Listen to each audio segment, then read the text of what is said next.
The first thing you got to do is roll it out. This is it. You just roll it out.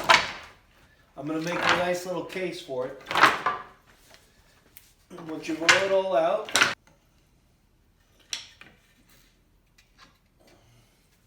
next thing you do is you take these, there's two slats, you put them right over the screws that are lined up. You push it right down on the screw on each side.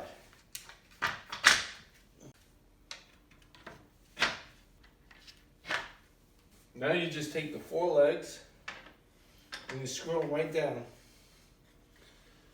Just enough so that they're slightly firm.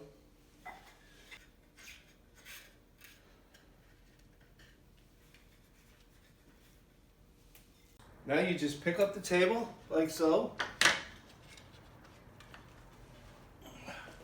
And that's it. You tighten down the legs a little bit so it's not wobbly. And you got a nice firm table. Fit 8. And I'm making 2 tables, so that's going to fit 16.